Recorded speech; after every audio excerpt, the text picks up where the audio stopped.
Happy New Year. You know what that means, right? New pros and cons video. Make sure you stay till the end because you want to make sure you don't miss any of this. We're getting after it right now. So this first pro, more on the state level than the local level, but everybody's got to eat, so this pertains to you. So it was passed last year or so that they're going to do away with the food tax. Now, rather than just cut it completely, it's more of a gradual step in that direction. So January 1st, 23, that tax went from 6.5% to 4%. Now, January of 24, 4 to 2, Jan 1, 25, zip, zero, zilch. Now, this is obviously a big deal when you're going to the grocery store, but keep in mind you want to read the fine print. It's just your food items. So you're still paying that tax on the speed stick, on the hairspray, all that stuff. We're talking food items. What kind of food items, you're asking yourself? Well, you know, think of your staple items, your pasta, your rice, your fruits, your vegetables, milk, stuff like that, cereal, any ingredient items, any food items. Now it says some prepared items. It's really kind of vague. It's been going on for over a year now, so you would think they would be a little more specific, but they say some prepared items. I was a betting man. I would say when it comes to your prepared items, it's most likely going to be your cold items. Now, and if you've been following my channel for any length of time, you know me, I'm going to leave that information down below. What do you think? I mean, twos and fews, they add up, right? On to the next. So number 2, this one's going to kind of piggyback off the last one, the cost of living. You know, with inflation, with how home prices going up and down and what have you, the cost of living here in Wichita, Kansas, in the heartland, in the smack dab in the middle, is still more affordable than most areas. I just had a conversation with a girl looking to move from California yesterday. Kind of in a situation, looking for a fresh start. She's got family here, and she's talking with one of those we buy home people. You know the ones. They make those ridiculously low cash offers, but it's cash. You know, they buy your house as is, all that jazz. Even talking with one of those and, you know, having that conversation, you know, 15, 20-minute conversation, coming out here and taking one of those lower offers that, you know, she would get more money if she listed the house, but everybody's situation is different, and that's why we do this. No two people are in the same boat, you know what I mean? But anyways, she's looking to start anew. Her and her family come out here. She's got some other family here in the area, and they're digging on one of the suburbs, and we're having a conversation, and she was looking at some other states as well, and we start talking numbers, and this always puts a smile on my face. It never fails. We start talking numbers, and this is usually people from, like, let's say California, people up in Portland, Oregon. I've had some New York people, even some people down in Texas, Vegas. It always puts a smile on my face. You start talking numbers, and they're like, "That's it? Really?" I'm like, "Well, yeah, each market's going to be a tad bit different, but more times than not, with these people in their situations, they can sell their house and they can come out here and pay cash for the next one, or start a business, maybe pay down some debt in the process, whatever." But that is huge. You want a fresh start, you come out here where everything's more affordable. You come out here and you start fresh, you start new. If you want a mortgage, okay, cool. If you don't, hey, that's fine too. The numbers that she was talking about, just to me, just blew my mind. We're talking, you know, California. So, I mean, still, but when I'm hearing, you know, $400 to $7,500 a month for a mortgage, out here, you wouldn't even believe what you could get for that kind of money. Even with the rates being higher than they've been in the last few years. It just blows my mind, and it always puts a smile on my face. So cost of living, that is a big one. On to the next. Let's talk making money. Now out here, very big blue collar background. Air capital of the world, plenty of aviation options.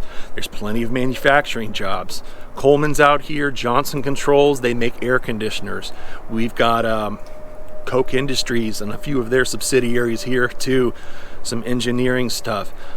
McConnell Air Force Base. So it's not just your blue collar workers.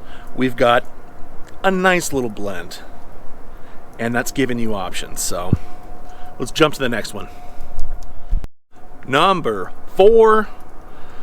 So the good thing about Wichita in particular, if you're coming from that big city where that commute, we're talking 45 plus minutes. And we're not talking public transportation. We're not talking walking. The conversations I've had with some of these people is just mind-blowing. We're driving to work in the city. They live in the city. And it's not that far away. And they're in the car for an hour. Or, hey, we could talk about public transportation. Here, weather permitting, construction, all that stuff, everything's good. Most of the time, you're looking maybe 20 30 minutes. And I'm being very generous with that 30 minutes. We got Kellogg, US 400, 54, whatever you want to call it. East and west, 135 north and south. We got 235, K96. What I'm saying is, wherever you're needing to go, as long as the weather's permitting, the traffic's moving, it's not taking you very long to get there. And that's got to count for something. Especially if you're coming from that city where the commute is a big part of your day. That's saving you time that you could be doing something else, spending time with the family, whatever. That's putting hours back in your life. A little food for thought. But in all good fashion, all cities have pros and cons. We're jumping to the cons now. Let's get after it. So first and foremost, really been hitting home affordability, cost of living. It's a double-edged sword, guys.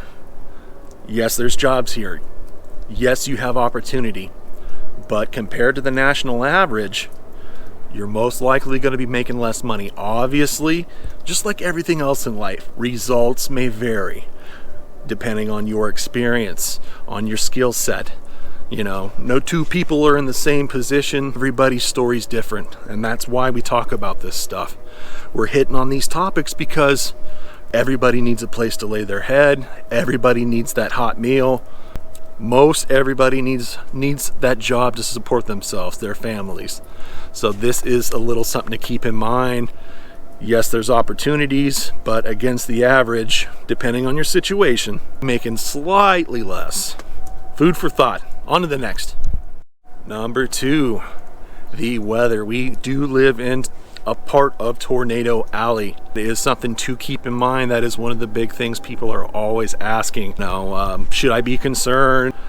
Does the house have a basement, a storm shelter? How is the weather? Well, the weather, it can have that Jekyll and Hyde effect. Very mild, sometimes not so mild. The running joke for the longest time was, hey, if you don't like the weather, just give it 5 minutes. Obviously, as you see right now, that doesn't apply. December, about 2/3 of the month, we had weather in the 50s some days. December. And other times, it's coming down. It's snowing, it's hailing, sleet, all that stuff. I mean, I'm going to say this weather isn't exclusive to our area, obviously, but it is something that you got to keep in mind. But on to the next one. While we're on the topic, this is number 3 of the weather. More times than not, it's not the weather that scares me, it's the other drivers. If you don't believe me, take a look for yourself. I'll link down below. There's a Facebook group, Wichita Bad Drivers. Hey, listen, I've lived here most of my life. I am no exception. I'm talking from experience. So just throwing that out there. From a bigger city, you're used to traffic being a certain way. Just be a little more mindful when you're out in the streets, especially when the weather is taking a dip. Like I said, I'm no exception. Just throwing that out there so you're well prepared. On to the last one. So number 4, if you're a bit of a night owl, a party animal, you're coming from that big city where the bars just never close, they never seem to close, it might be just a tad bit lacking here. Hey, no, we got clubs, we got bars, we got all that, but you're not staying out until the crack of dawn. Maybe if you go hit up a house party, but most of our places around here, last call's like 1:30. If you're that party animal, if that's something that's important to you, just keep that in mind. You got plenty of options, plenty of entertainment options around here, but not going to be out till the crack of dawn. At least not in a place of business. But anyways, that's the pros, that's the cons. Let me know what you think, my Wichita people. Throw your 2 cents in there, let them know, give them a heads up. But if you've made it this far, you are the true MVP.